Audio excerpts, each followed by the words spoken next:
Hello internet world, this is Dave from Geekanoids and welcome to my secret life of a YouTuber tag video. Now I was actually tagged to take part in this video by Tommy, better known as Gadgets Boy, so thank you very much Tommy for tagging me. I'll leave a link to Tommy's video with his responses to the questions in the video description. Also at the end of this video, after I've answered all the questions, I will be tagging 3 YouTubers to take part, and you'll probably be quite surprised as to who I'm tagging, so please do stick around until the end of the video. So anyway, here's the questions which I've got lined up on my phone here, and I've not rehearsed anything, so this is the first time I've really read through them. So the first question is, how long have you been on YouTube? Wow, I have been on YouTube since October 2006, so almost 9 years. And from that very first video, I never knew I was going to continue making them. It was purely just because of the viewer response. I got to that very first video, which was a Griffin disco case that I stuck around, and it's been fun. Even today, I still enjoy making videos. At what point do you think you will stop? Well, I don't really see me stopping, to be honest, purely because I enjoy it so much. I think the only thing that would possibly stop me appearing in front of the camera is if something terrible happened, like I lost my voice completely or, you know, something like that. But no, I thoroughly enjoy it, so I don't see me stopping anytime soon. The next one is the best thing. So the best thing about being a YouTuber. It's got to be really interacting with you guys and girls, the viewers, and all of the sort of feedback and the comments.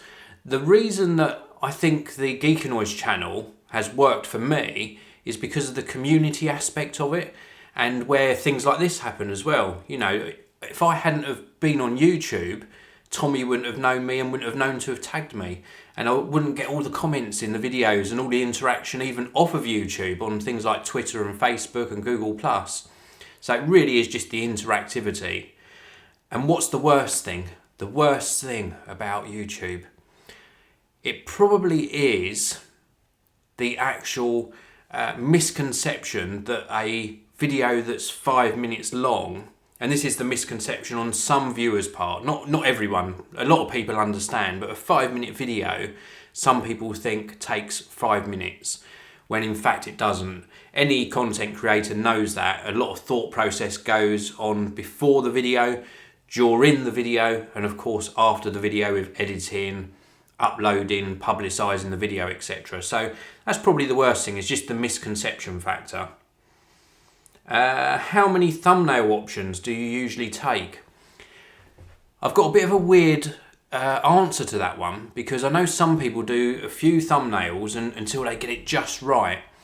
I tend to change my thumbnails probably once every year. I change like the design of them, and I work really hard behind the scenes getting that design right until I'm really 100% happy with it.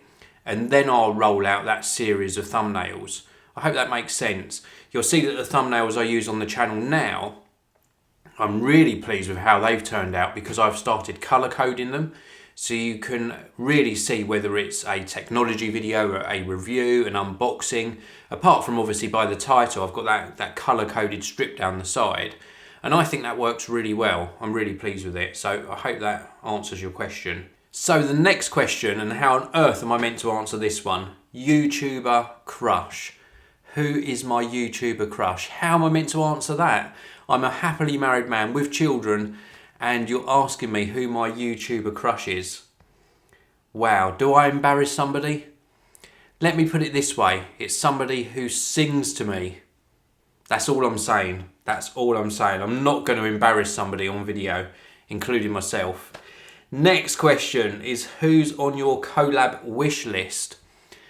There are probably a lot of people I'd like to collaborate with, and I don't think it happens enough, especially in the technology sector on YouTube. When you look at fashion and lifestyle videos, there's a lot of collaborations going on there. And also people that make sort of personal videos, their daily sort of diary videos, a lot of collaboration goes on there as well. I don't think there's anyone specific I'd like to collaborate with, other than I would really like to experiment collaborating with people who make different genre videos. So not necessarily collaborate with another tech YouTuber, although I have done one recently, which will be up on the channel really soon. But I'd like to collaborate with people who do sort of lifestyle videos, fashion, music, all different genres, because I think that really does sort of open up the channel to a lot more discussion. And I love discussion. I love thinking about things and interacting with people. So no one specific, but just a wide variety of people I think would be really nice. What are you wearing on your bottom half? You really want this? I've really got to stand up. I'm going to have to stand back here as well, just behind my chair. I am wearing Levi's 501s. That is what I'm wearing on my bottom half. I'm not wearing pyjama trousers. I'm not wearing boxer shorts. I am dressed, and I've already been out and run so many errands today. So, next one is how long until you actually click record? That's a bit of a strange question, because I'm not sure whether to answer that with how long before I click record from when I first get a product in, or from when I sit in front of the camera. From when I first get a product in, some products like a smartphone case, 2 or 3 days. If it's a product I need to test for a couple of weeks, then a couple of weeks. From when I've set up the camera, normally within a minute or 2 minutes, I'm sitting in my chair or standing or by my desk and I'm recording. So normally a couple of minutes from when I've actually set up, I'm ready to go. How do you feel about the YouTube community and culture? Well, I think I've already answered that in the previous questions. I think YouTube is a fantastic platform for sharing knowledge, information, entertainment. The culture, I think, has changed a lot from when I first started. I think when I first started uploading videos, people would watch from the beginning all the way through to the end, and they'd have the staying power to concentrate on the video to its conclusion. But there's so many distractions nowadays. I think the sort of culture has moved away from watch a bit of this one, do a bit of Twitter, watch a bit of this, and it's very fast paced. With regards to community, again, I really did answer that in the previous question, and that is that the community is there if people want to get involved. And I think it's a really important factor of YouTube. And with my channel specifically, I really love the community aspect of it. I love the comment section. That's where a lot of the discussion goes on after people have watched the video. And I think that's what makes YouTube work as well. What's your secret to a successful YouTube channel?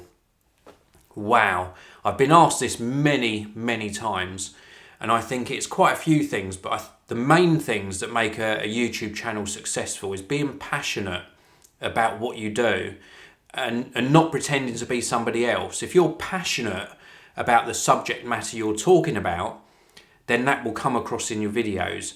And if you're true to yourself, so if you don't act like somebody else, because you will slip up. If you're putting on an act and pretending to be somebody you're not, you know, you will slip up at some stage, and people don't appreciate that. So being yourself, being honest, uploading regularly, being consistent with your content, and just delivering good content and communicating. We come back to this community aspect of any YouTube channel. If you just upload a video and then walk away and forget it and don't communicate with your viewers, then your channel probably won't have any traction. You know, it won't work or it won't have any longevity. So I think that's a really important aspect. So I hope all of those little bits have sort of given you some insight into what I think makes a YouTube channel successful. Now, who do you tag? Well, this is going to be a surprise because I'm a technology reviewer and I watch a very select number of technology channels. So in the people I'm going to tag, I'm only actually going to include one tech YouTuber, and the others I'll give an explanation about them when I actually tag them. So here we go. The first one is the technology channel, and it's David DeFranco. I will leave a link to all of these channels and people I'm tagging in the video description. And the reason I'm tagging David is because he's such a genuine guy. He creates really good content and he's very passionate about technology. and we chat off of YouTube as well. And he's just a nice guy, just brilliant content. And without repeating myself, I really do think you should check out his channel. And I hope that David watches this and takes up the challenge. Now, the second person I'm tagging is not a technology channel. This is Ashley from BMW A5H. And I've only just started recently watching Ashley's videos because of my interest in luxury brands. And Ashley just has such a good vibe about him. He's such a nice guy, super positive in his sort of attitude and outlook on life, and just a breath of fresh air when you actually watch his videos. So please, again, do check out Ashley's channel. And Ashley, if you're watching, please do consider taking part in this tag video. And then the next person I'm tagging for very similar reasons, and this particular person, a lovely lady, Shameless Maya, or Shameless Maya, is just such a genuine person again, and full of positivity. And I find myself watching Maya because if I want somebody to make me smile, and I want somebody to just to lift my spirits, then I watch Maya's videos, and they're just fantastic. Now, Shameless Maya has got a very big subscription base, and I know probably a very busy schedule, but I just do hope that you take part in this tag as well. So they're the three people that I tag. So David DeFranco, BMW Ashley, and Shameless Maya. I've pronounced it so many different ways, that last one. But that is it for my tags. And just a big thank you to Tommy again for tagging me. It's a really awesome concept doing tag videos. I've thoroughly enjoyed answering the questions. I hope you guys enjoyed my answers as well. Please do hit that like button, and I'll see you all in the next one.